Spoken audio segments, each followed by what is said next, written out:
Vous cherchez un job ou une formation et vous habitez le Grand Lyon? Alors vous êtes au bon endroit, bienvenue dans les visages de l'emploi. On commence ce 38e numéro avec le mémo de la semaine. 362 870, c'est le nombre d'intentions d'embauche prévues en 2022 en Auvergne-Rhône-Alpes.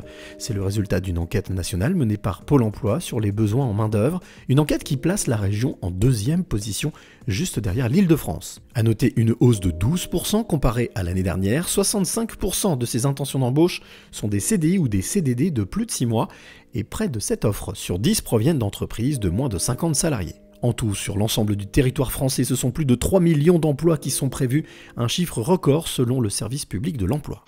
Le bon plan de la semaine est signé RS Intérim. L'entreprise lyonnaise spécialisée depuis 1969 dans le secteur de l'intérim relance son opération Top Chef. Cette formation ouverte aux 18-29 ans ainsi qu'aux personnes porteuses de handicap sans limite d'âge allie module en présentiel pendant un mois puis en distanciel. A noter qu'à l'issue de cette formation, vous pourrez travailler en cuisine ou en salle. Cette opération est en partenariat avec le CFA de la gastronomie Auvergne-Rhône-Alpes lancée par le chef étoilé Christian Tête-Doigt.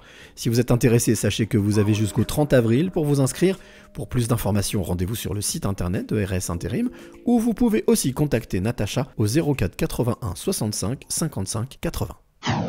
Créé en 1998 par les entreprises du paysage de Lyon, le centre de formation Format Paysage est spécialisé dans les métiers des espaces verts et principalement le métier d'ouvrier paysagiste, un secteur en pleine expansion soutenu par les pouvoirs publics et qui recrute énormément, à tel point que ce centre va lancer en septembre prochain une nouvelle section, un CAP agricole tout en alternance, une formation qui nécessite quelques qualités. Il faut aimer travailler dehors, il faut une bonne condition physique, mais c'est pas forcément un métier qui est inaccessible pour autant. Il y a du personnel féminin, des personnes avec même parfois des restrictions physiques qui peuvent tenir ces métiers-là. Et après, c'est surtout la volonté d'avoir envie de s'investir dans la durée et éventuellement d'avoir des velléités d'évolution, puisque ce sont des métiers qui recrutent après à tous les niveaux de qualification. Si l'aventure vous tente, n'hésitez pas à prendre contact avec Audrey et son équipe via le site internet du centre de formation ou à vous rendre directement sur place à Vaux-en-Velin. Si gratter la terre n'est pas votre fort, mais que vous préférez le métier de frigoriste, alors écoutez bien Mélanie du groupe Atlantique, c'est le Visio-Job de la semaine. Je suis Mélanie Tenaillot, chargée de ressources humaines pour le groupe Atlantique, fabricant français et leader de produits de confort thermique, c'est-à-dire des produits comme la pompe à chaleur, la climatisation, la ventilation, les radiateurs, etc. On recrute aujourd'hui 10 frigoristes en région Rhône-Alpes et effectivement sur un process de recrutement un peu particulier, puisqu'on a créé un parcours de formation en partenariat avec le pôle formation de l'Isère pour former et recruter ces 10 frigoristes en CDI. On recherche en fait des gens motivés, qui ont de la curiosité technique, qui ont envie d'apporter de la satisfaction aux clients.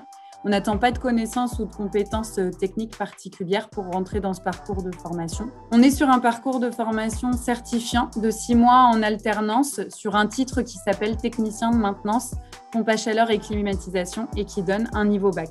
Si cette offre vous intéresse, n'hésitez pas à postuler donc sur notre site internet, le site internet du groupe Atlantique, sur les offres devenez technicien frigoriste itinérant ou sédentaire. Et c'est avec plaisir qu'on vous accueillera. Le démarrage est prévu le 30 mai prochain.